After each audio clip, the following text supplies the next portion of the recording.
Doctor ने कहा सब नॉर्मल है, फिर भी थकान है, वेट है, धुंध है। गलती रिपोर्ट में नहीं है, रिपोर्ट सिर्फ डिजीज पकड़ती है। जो डिजीज से पहले होता है वो रिपोर्ट में नहीं आता। आज वही देखते हैं। सबसे इम्पॉर्टेंट नंबर है HbA1c। ये क्या है? रेड ब्लड सेल्स अप्रॉक्सीमेटली 90 दिन जीती हैं। जब ब्लड में शुगर होती है वो हेमोग्लोबिन से बॉन्ड करती है। HbA1c उस बॉन्ड का मेजरमेंट है। मतलब ये एक दिन का स्नैपशॉट नहीं, 3 महीने का एवरेज है। 5.7 से नीचे नॉर्मल रेंज, 5.7 से 6.4 प्री डायबिटिक जोन, 6.5 और ऊपर डायबिटीज। ये रेंजेस इंटरनेशनली एक्सेप्टेड हैं।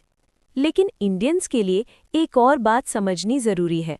ये रेंजेस वेस्टर्न पॉपुलेशंस के रिसर्च पे बेस्ड हैं और रिसर्च कहती है इंडियंस में मेटाबॉलिक रिस्क अर्लियर शुरू होती है, लोअर BMI पर, लोअर वेस्ट साइज पर, लोअर HbA1c पर। डायबिटीज़ केयर जर्नल और journal of physicians of India दोनों यही कंफर्म करते हैं। मतलब HbA1c 5.9 जो रिपोर्ट में नॉर्मल या बॉर्डरलाइन दिखता है, एक इंडियन के लिए वो सिग्नल है कि कुछ एड्रेस करना चाहिए। ये क्रिटिसिज्म नहीं है किसी चीज़ की, ये सिर्फ एक प्रैक्टिकल रियलिटी है जो इंडियंस के लिए रेलेवेंट है। एक कॉमन रिपोर्ट पैटर्न देखते हैं। HbA1c 5.9, triglycerides 180, SGPT 42, fasting glucose 96। अकेले अकेले हर एक एक्सेप्टेबल लगता है, बॉर्डरलाइन, थोड़ा हाई, नॉर्मल।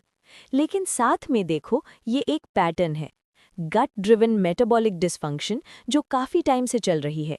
एक एक नंबर अलार्म नहीं लगाता, पैटर्न लगाता है। अब सबसे इम्पॉर्टेंट बात, रिपोर्ट में जो दिखता है वो वहाँ से शुरू नहीं होता। ये एक चेन है।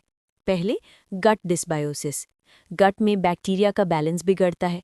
फिर लीकी गट, गट की लाइनिंग वीक होती है, टॉक्सिन्स ब्लड स्ट्रीम में जाते हैं। फिर सिस्टमिक इन्फ्लेमेशन, पूरे बॉडी में, साइलेंट, कोई सिम्टम नहीं। फिर इंसुलिन रेजिस्टेंस डेवलप होती है और तब फाइनली रिपोर्ट में दिखता है। HbA1c बढ़ता है, ट्राइग्लिसराइड्स बढ़ते हैं, फैटी लीवर बनता है। ब्लड रिपोर्ट स्टोरी का एंड दिखाती है, बिगिनिंग नहीं। तो अब क्या करें? 3 प्रैक्टिकल चीज़ें। पहली, अपना HbA1c ट्रेंड देखो, 3 साल का, एक नंबर नहीं, 5.4 से 5.7 से 5.9, ये ट्रेंड मैटर करता है। दूसरी, फास्टिंग इंसुलिन टेस्ट कराओ, सिर्फ फास्टिंग ग्लूकोज नहीं, इंसुलिन।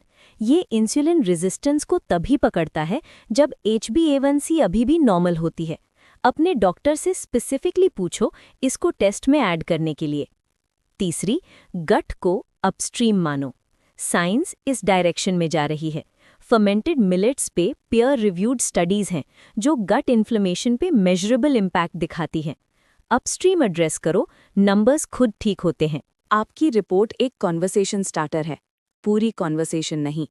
ये स्टोरी गट में शुरू होती है, काफ़ी पहले, और वो रिवर्सिबल है अगर सही वक्त पे एड्रेस करो। अगर आपके पास अपनी ब्लड रिपोर्ट है और कुछ नंबर्स कंसर्न कर रहे हैं, लिंक बायो में है, हम देखते हैं साथ में। अगले एपिसोड में फर्मेंटेड मिलेट्स, इंडिया का सबसे पावरफुल गट टूल जो हमने अपनी मॉडर्न डाइट से हटा दिया। सब्सक्राइब करो, मिलते हैं।